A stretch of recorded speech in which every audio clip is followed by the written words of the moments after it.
Welcome back to Cards and Comics. Hey guys, I know it's been a while since I've done one of these videos. I've been a little under the weather. Just came back from Germany a couple weeks ago. Went on vacation for a week. So I'm back. And while I was on vacation, and when I got back, two things kind of happened. One, I was, on vacation, and there was a bunch of auction houses that were ending during that time period. And one in particular had a lot of nice pre-war cards. And I'm a chief binder collector. Haven't really added a lot of big cards, but there's a few I've been really looking at. And there was one in this auction house, and I was just looking, and I just like how many cool cards they had and how many cards I've never seen before. And I've been buying a lot of 90's cards and opening a lot of 90's products. And it just struck me that pre-war cards just hit different, just like 90's cards hit different than cards made in the 2000s to now. The designs are unique, cool, a lot of times one of a kind.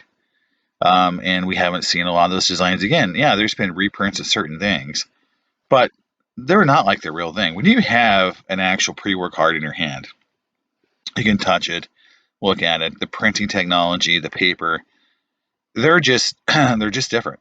There is nothing that you can do to really make those cards look like they do back when they were printed on that technology, right?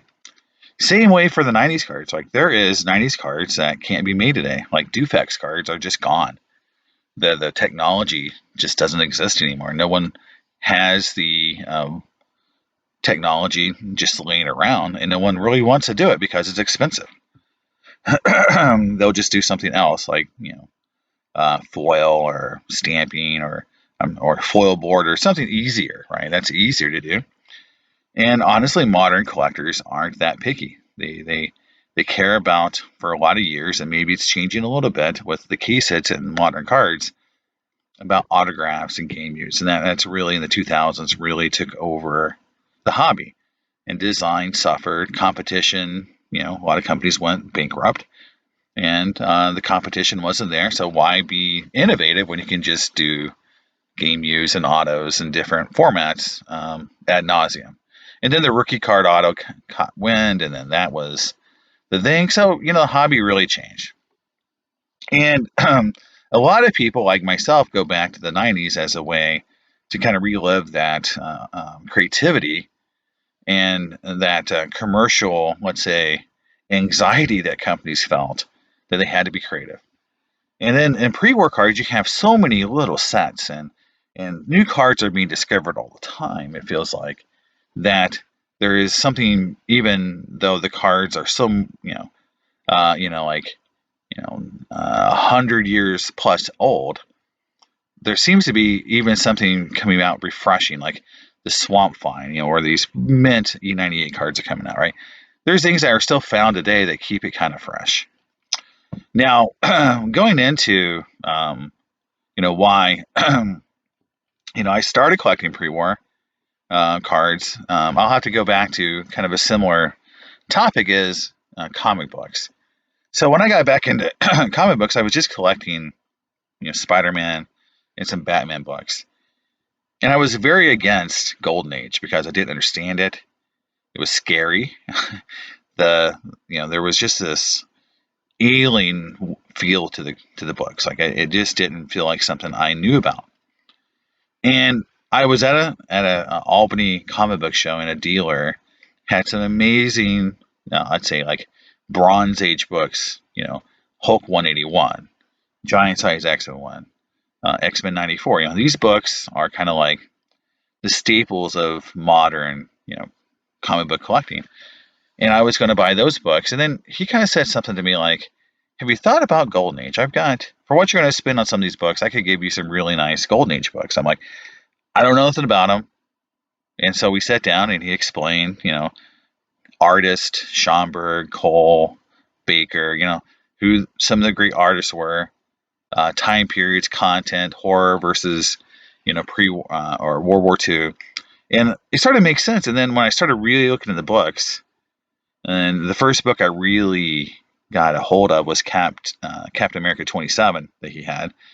It just captivated me just because of how the comics looked, and just how cool the artwork was and how different it was to even the 80s and 90s comics I was going to get ready to buy.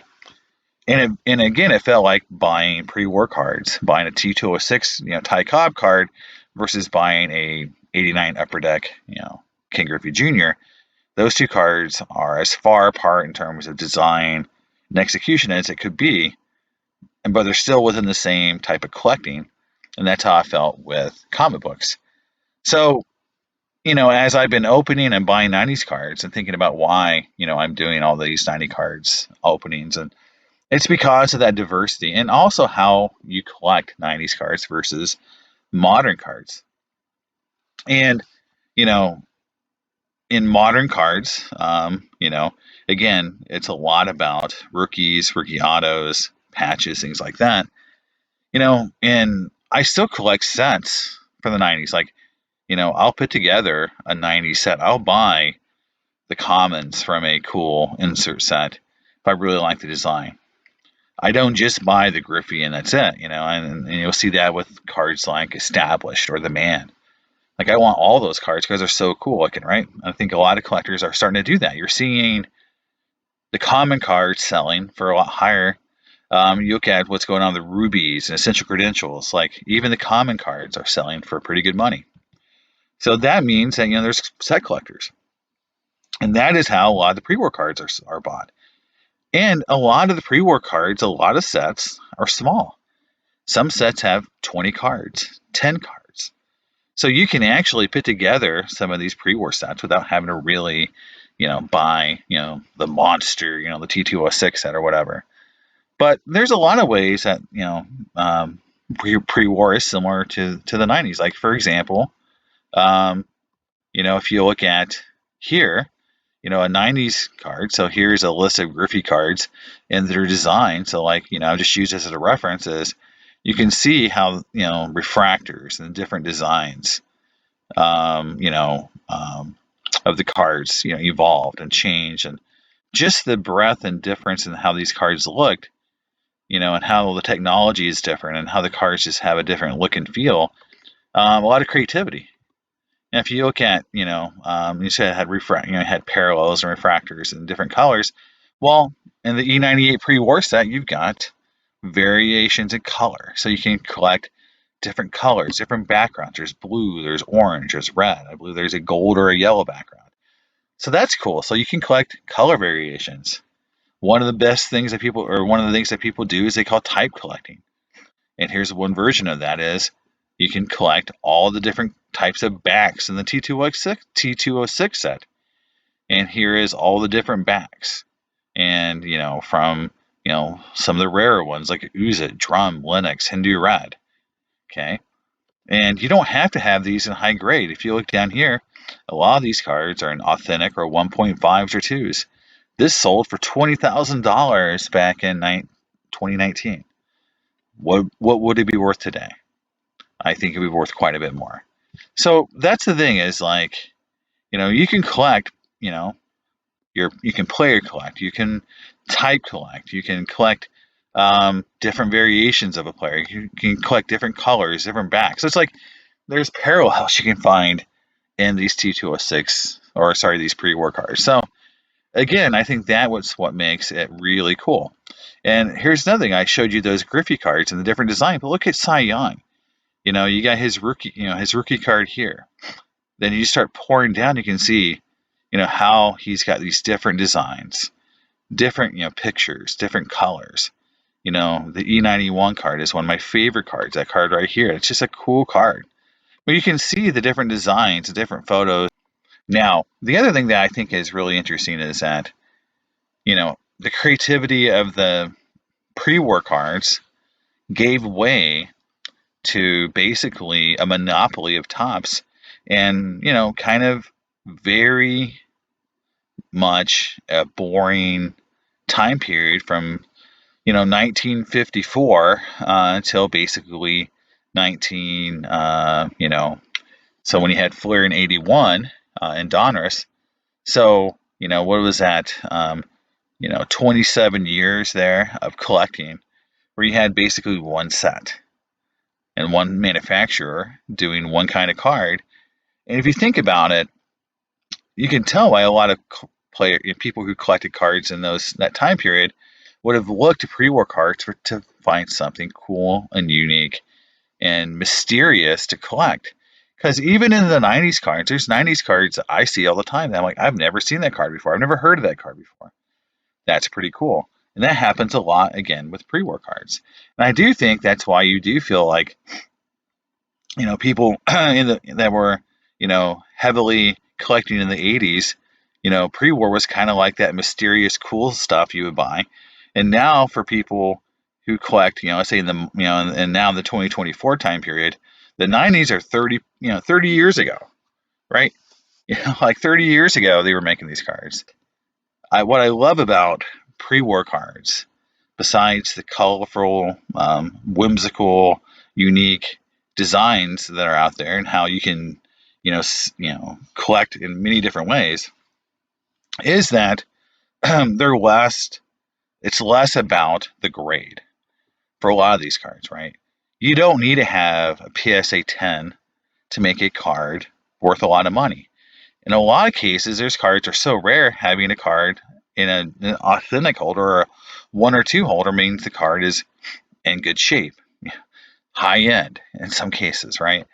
That's very different than modern cards today. I think today people are 10 or bust. I mean, think about the two big rookies that are in different sports. But you got Wemby in basketball, and you got Connor Bedard, and there's thousands and thousands of their popular Prism and Young Guns rookie cards that are already graded PSA 10, but they're still debating a premium because that is the currency of modern collecting is, PSA 10s. You got to have a perfect grade for the card, to be worth, the value, right? The top end value that you can get for that card. And, the cards are pretty much perfect for the most part coming out of packs. The difference between a 9 and a 10, we know, is virtually nothing. So it's just this kind of like, you have to play in that game, right? To pay more money to get the card graded and hope for that 10. In pre-war, yeah, there's a difference in a 2 and a 3 in terms of price, but it doesn't make that 2, a card that nobody wants, like a PSA 8 or 9 is in modern cards. Nobody even really wants that card in some cases. So I think that makes these cards a lot more fun. Because if you find, say you do a find, you get 20 or 30 of these cards in a lot when you buy a collection from somebody, and they're still beat up, but people will still want them. People will still want them for the most part. There's set collectors out there. There's people who want these cards, and they don't care really what condition they're in some cases, especially the really super rare ones. And that's pretty cool. But even in the 90s cards, you're seeing a little switch, right? I'm going to pull up a few, cool 90s cards like Star Rubies. Okay, the Ruby sets are very popular, and you can see raw cards are selling for big money. That Griffey there is a PSA 8, which in modern, cards from 2024, a PSA 8 is almost a death sentence.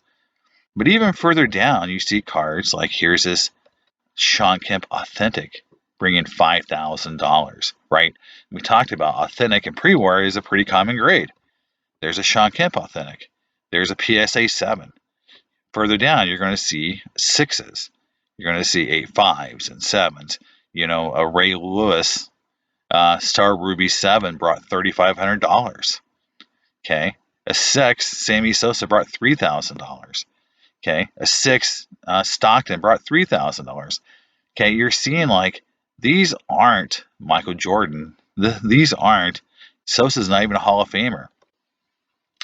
It's the card, the rarity.